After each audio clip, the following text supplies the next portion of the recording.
Good morning, dear students. Standard 11 Science, chapter number 8 Gravitation.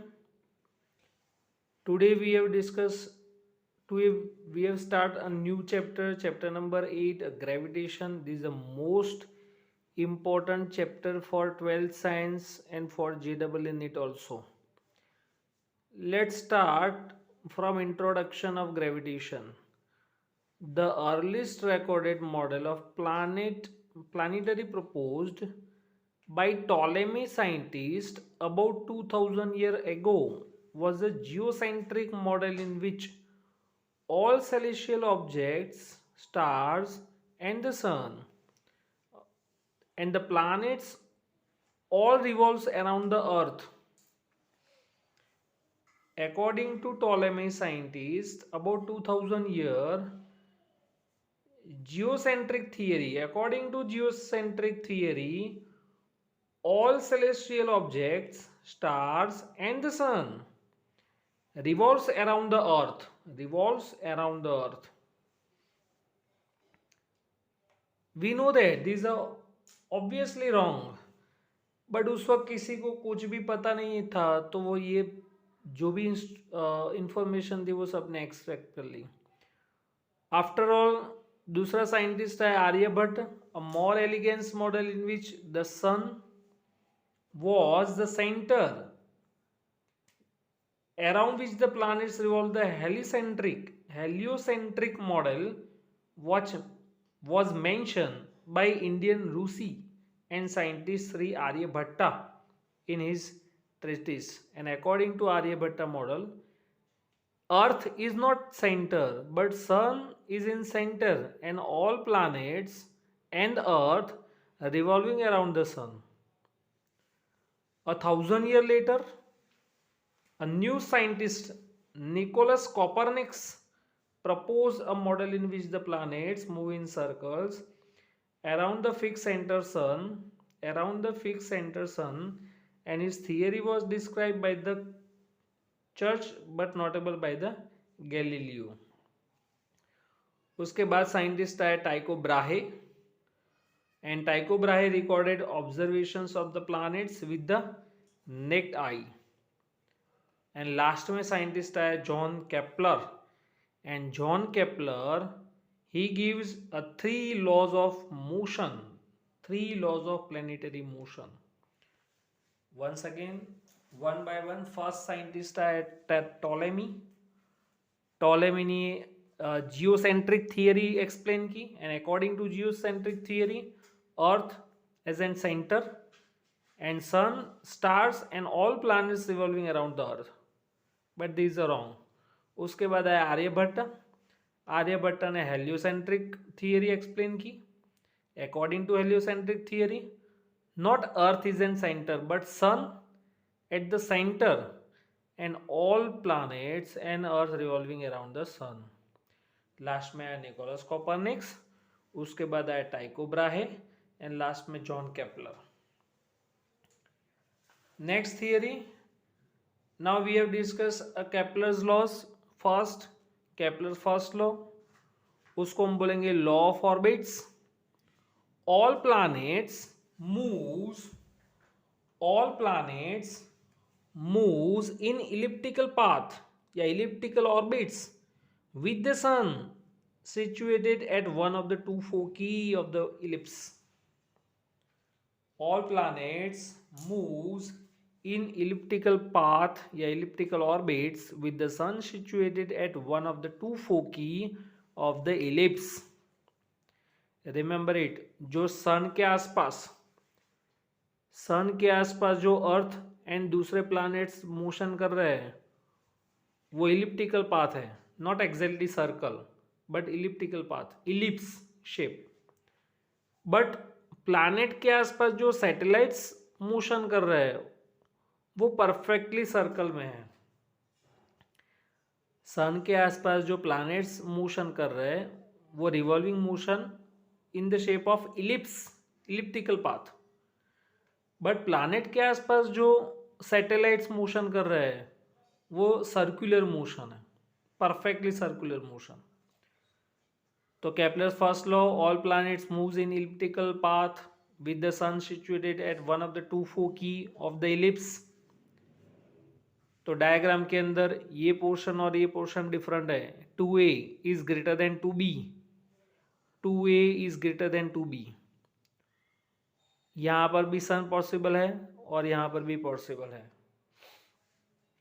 Now Kepler second law of motion, उसको हम बोलेंगे law of areas. Law of areas, the line that joins any planets to the sun sweeps equal areas in equal time interval. The lines that joins any planets to the sun sweeps equal areas in equal time interval, and it's called aerial velocity. So aerial velocity remains constant according to Kepler's second law. Short form में आपको लिखना है तो areal velocity remains constant. What is areal velocity? तो areal velocity is equal to area per unit time. Area swept by line joining of planet and sun, area per unit time is called area velocity. उसका unit होगा metre square per second. Dimensional formula m0 L2 T-1. Kepler's third law, laws of time period. The square of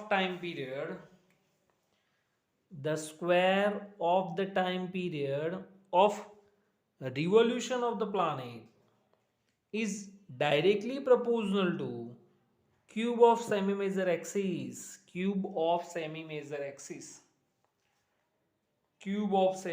axis. See, what is semi-major axis? ये सन और उसके आसपास जो motion कर रहा है वो ऐसा है, नॉट परफेक्टली स्पीयर. तो सेमी मेजर एक्सिस, ये मेजर एक्सिस है तो इज डिनोटेड बाय ए. जैसे यहाँ पर ये पूरा 2a है तो हाफ पोर्शन क्या होगा? ए. तो उस पर से हम सेंटेंस लेंगे कि T square is directly proportional to a cube. The square of time period of revolution of the planet is directly proportional to cube of semi-major axis of ellipse traced out of the planet. So t square is directly proportional to a cube. Okay, here what is time period?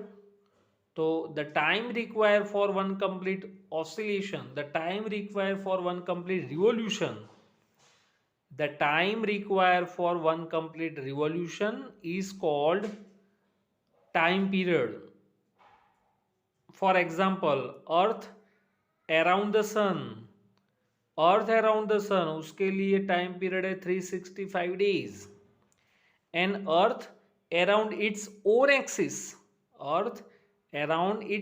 Axis, उसके लिए time period है 1 day, means 24 hour. अर्थ दो तरीके से revolution motion कर रहा है, it's own axis and around the sun. तो सन के आसपास एक रोटेशन कंप्लीट कर रहा है, उसके लिए टाइम पीरियड है 1 year यानी 365 days. और उसकी जो ओन एक्सिस है, खुद की एक्सिस के आसपास 1 रोटेशन कंप्लीट करेगा, उसके लिए 1 day मीन्स 24 hours. एग्जैक्टली तो 23 hour and 56 minutes है और उसी लिए लीप ईयर आ रहा है, बट हम 24 hours ही लिख रहे हैं. तो time period means time require for one complete revolution is called time period. तो ये थे 3 laws of motion, Kepler's laws of motion. Next, Newton's gravitational law. Each and every body, according to chapter number first chapter है, first chapter के अंदर physical world, और physical world के अंदर हमने 4 फंडामेंटल फोर्सेस पढ़े. और वो 4 फंडामेंटल फोर्सेस के अंदर gravitational force is weakest force in the nature. Gravitational force is a weakest force in the nature. Gravitational force is a weakest force in the nature. Gravitational force is a weakest force in the nature. तो हम Newton's gravitational law में पढ़े, तो according to Newton's explanation each and every body उसका कुछ ना कुछ मास तो होगा ही, और जिस पार्टिकल का मास है उसके ऊपर ऑलवेज ग्रेविटेशनल फोर्स प्रोड्यूस होगा. तो each and every body in the universe attract every other body with the force which is a directly proportional to product of their masses and inversely proportional to square of the distance between them. According to Newton's gravitational law, every body in the universe attract every other body with the force which is directly proportional to product of their masses and inversely proportional to square of the distance between them. Show in figure, here two particles separate by r distance and the mass of the particle m1 and m2. So gravitational force is directly proportional to m1 m2 by r square. Proportionality sign हटाओ तो हम constant रखेंगे capital जी.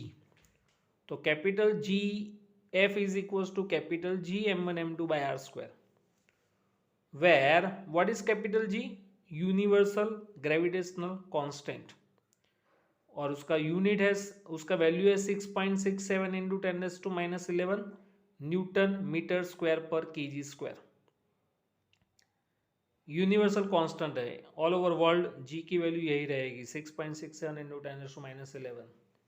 Newton means m1 l1 t-2, metre square l2, KG square m स्क्वायर. तो calculation करो तो dimensional formula का 1 - 2 m-1 l2 + 1 3 and t⁻⁻².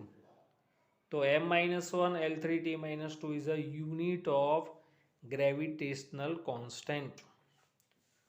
तो ये था न्यूटन्स ग्रेविटेशनल लॉ. उसका वेक्टर फॉर्म हम नेक्स्ट लेक्चर में देखेंगे.